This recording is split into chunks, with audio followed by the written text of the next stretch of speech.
So, hello class. Today we are going to start with another topic that is a pest resistant plant. So, yesterday we have done with this biotechnological applications in agriculture and the advantages of a genetic modification in plants. Okay, यो कुराहरु हिजो बुझ्यो होला तिमीहरुले. So, आजको चाहिँ हाम्रो topic छ pest resistant plant.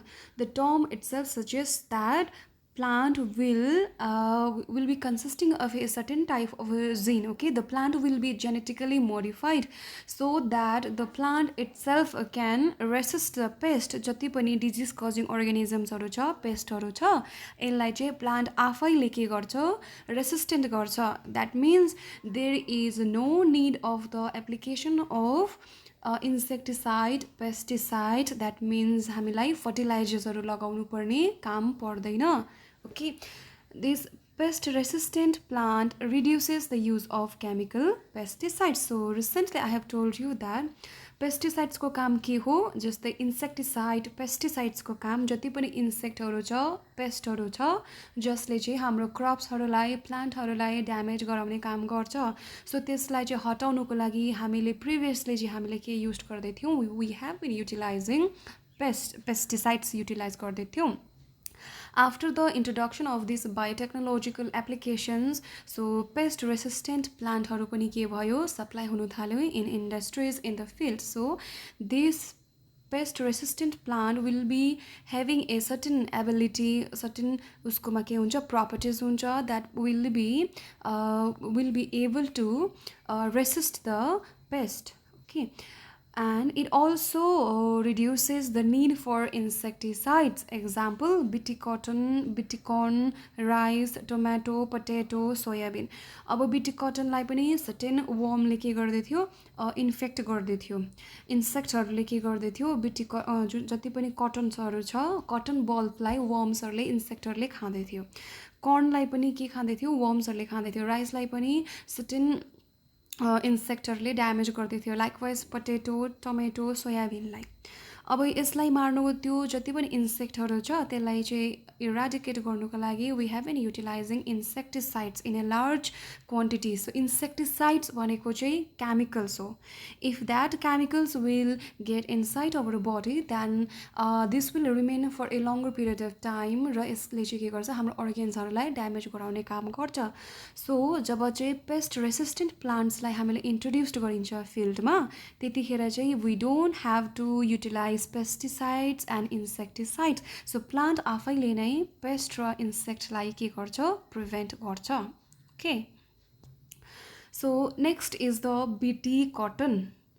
So अब cotton त we know that यो के हो, एउटा it is a like a certain plant हो र bt यसको अगाडि के लागेको छ, bt. So this bt is derived from the bacteria called bacillus thuringiensis. So यो bt cotton भनेको चाहिँ अब let's see, some strains of bacillus thuringiensis produce proteins. Bacillus thuringiensis भनेको चाहिँ bacteria हो. This bacteria is responsible for producing certain kinds of proteins.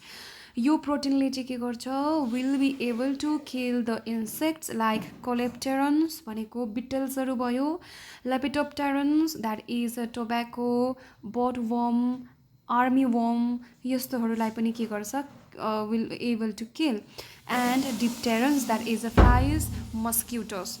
Okay, Bacillus अब simple कुरा चाहिँ के हो भने, Bacillus thuringiensis is a form of a bacteria. This bacteria will be consisting of a certain special type of protein in their gut or stomach. That protein is very useful in killing insects like coleopterans, lepidopterans and dipterans. अब यो Bacillus thuringiensis र चाहिँ फेरि कटनको चाहिँ के दुईटाको association छ भन्दाखेरि चाहिँ this Bacillus thuringiensis will form a toxic insecticidal protein. Toxic means very harmful or poisonous insecticidal protein. So that means insect लाई मार्ने एउटा proteins हुन्छ. That protein is known as bt toxins. Okay, यो bt toxins will be there in the form of crystals को form मा हुन्छ during a particular phase of their growth. Okay, it doesn't kill the bacillus and it exists as inactive protoxins. अब simple कुरा बुझ है, bacillus थोरेन्जेनेसिसको कोमा एउटा यस्तो toxin हुन्छ अथवा त्यो टक्सिन्सलाई भनिन्छ बिटी टक्सिन्स। यो बिटी टक्सिन्स चाहिँ एउटा टक्सिक इन्सेक्टिसाइडल प्रोटिन हो। यो प्रोटिन चाहिँ बेसिलस थोरेन्जेनेसिसको बडीमा चाहिँ एउटा उसको ग्रोथको एउटा सर्टेन फेजमा मात्रै डेभलप्ड हुन्छ। तर यो जुन चाहिँ बिटी टक्सिन्सले चाहिँ बेसिलस थोरेन्जेनेसिसलाई के गर्दैन, एफेक्ट गर्दैन। किन भन्दाखेरि that BT toxins will exist as inactive protoxins भएर बसेको हुन्छ।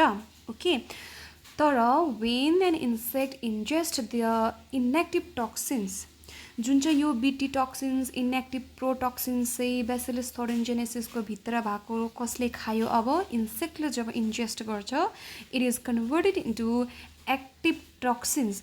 इनएक्टिभ थियो पहिला बेसिलस थोरेन्जेनेसिसको बडीमा बिटी टक्सिन्स, जब इन्सेक्टले त्यो कुरालाई आफ्नो बडीभित्र लिइसक्यो त्यो चाहिँ के हुन्छ, इमिडिएटली कन्भर्टेड इन्टु एक्टिभ टक्सिन्समा कन्भर्ट हुन्छ due to the alkaline pH of the gut which solubilize the crystals। Okay, simple कुरा बुझ।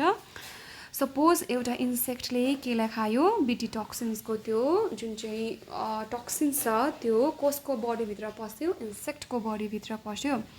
This will reach the gut of the insect. यो गटमा चाहिँ there will be the alkaline pH, that means basic pH छ। Already जुन चाहिँ toxin छ this will be in the form of crystals. यो क्रिस्टल्सलाई सल्युबलाइज गरिदिन्छ, डिजल्भ गरिदिन्छ बाहिरको आउटर पार्टलाई, र भित्रको जुन चाहिँ टक्सिन छ that will come out. Okay, you can see in this picture, this is the bulb of the cotton. यो बल्ब चाहिँ के हुनु पर्थ्यो, पछाडि गएर चाहिँ कटन बनिनु पर्थ्यो होइन। तर के भयो, in a certain growth of at certain phase of the growth of the cotton, यो this worm will invade this cotton bulb and destroy in the early stage.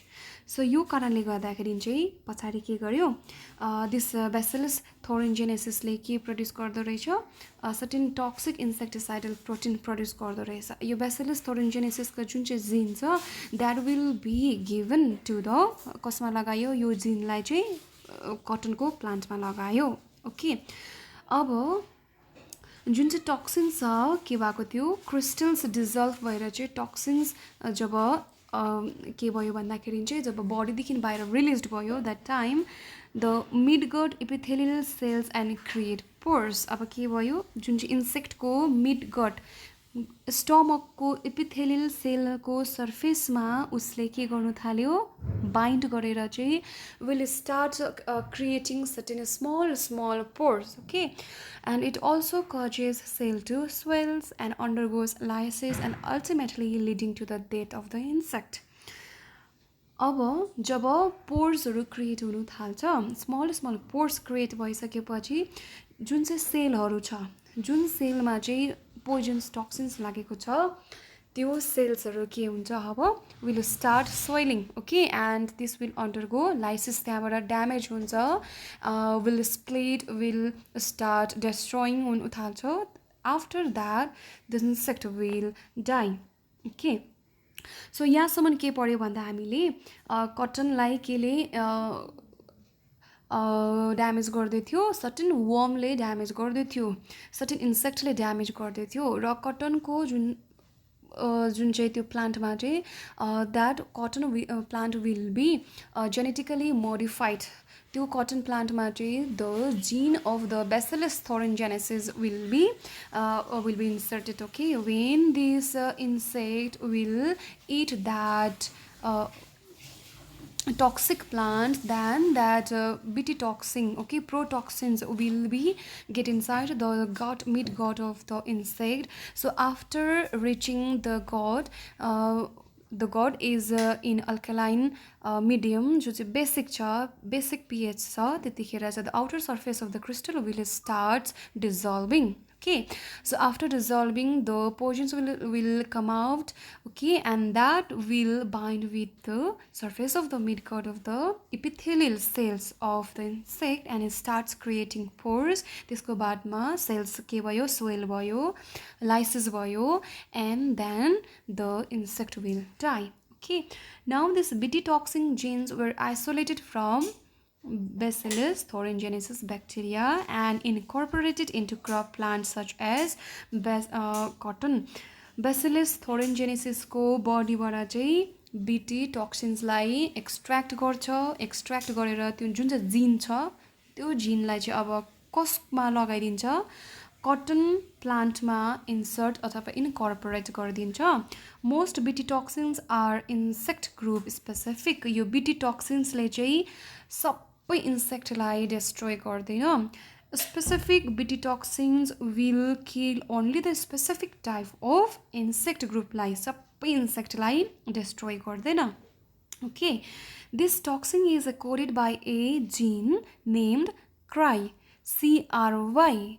यो चाहिँ एउटा जिनको नेम हो. के यो CRY CRY जुन चाहिँ प्रोटिन जिन छ, that gene is responsible for coding the toxins.